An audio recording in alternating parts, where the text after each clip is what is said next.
आज की तेज जीवन शैली में रक्त शर्करा नियंत्रण और चयापचय स्वास्थ्य पूरी दुनिया के लिए एक गंभीर चिंता बन चुका है। इसी संदर्भ में मोटे अनाज से बने मोटा अनाज जो हमारी स्थानीय उपज का एक महत्वपूर्ण अंग है।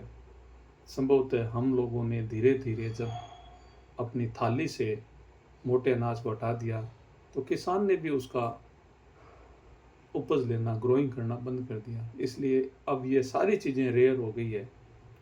हम पुनः अपने आहार शैली को अपनाएं और अपने स्थानीय फसल चक्र को मजबूत करें, इकोनॉमी को मजबूत करें, एनवायरनमेंट को मजबूत करें। इसी संदर्भ में मोटे अनाज से बने मल्टीग्रेन दलिया और इसका ग्लाइमिक रेस्पॉन्स यानी भोजन के बाद रक्त शर्करा पर उसका प्रभाव बहुत ही महत्वपूर्ण विषय बन गया है। वैज्ञानिक शोध बताते हैं कि किसी भी अनाज का ग्लाइसेमिक इंडेक्स केवल उसके प्रकार पर निर्भर नहीं करता, बल्कि उसके प्रसंस्करण, पीसने की स्तर, भिगोने और पकाने की प्रक्रिया पर भी बहुत अधिक निर्भर करता है।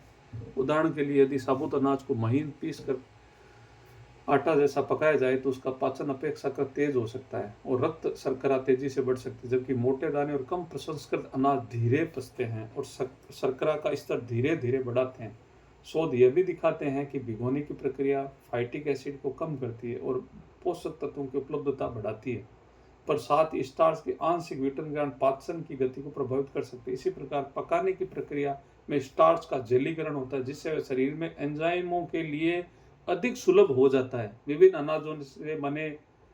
अनाजों के मिश्रण से बने दलिया का प्रभाव केवल उसके योग का परिणाम नहीं होता है, बल्कि उनके बीच में जैव रासायनिक परस्पर क्रिया का परिणाम भी होता है। उदाहरण के लिए बाजरा और राजगिरा के मिश्रण वाले खाद्य पदार्थों में मधुमेह रोगियों के मध्यम और निम्न ग्लाइमेमिक इंडेक्स पाया जाता है और कई अध्ययनों में यह देखा गया है कि कई खाद्य पदार्थ रक्त शर्करा और इंसुलिन स्तर को कम करने में सहायक हो सकते हैं। दूसरी ओर जो जैसे अनाज में भी महत्वपूर्ण फाइबर और पोषक तत्व होते हैं जो पाचन को संतुलित तो रखते ही हैं, ऊर्जा को धीरे धीरे मुक्त करते हैं। इसलिए यदि मौसम और शरीर की आवश्यकता अनुसार जौ, बाजरा, मक्का, चना और अन्य मिलेट्स को संतुलित अनुपात में मिलकर दलिया रोटी के रूप में सेवन किया जाए तो यह रक्त शर्करा को नियंत्रण, हृदय स्वास्थ्य और दीर्घकालीन चयापचय संतुलन के लिए अत्यंत लाभकारी हो सकता है।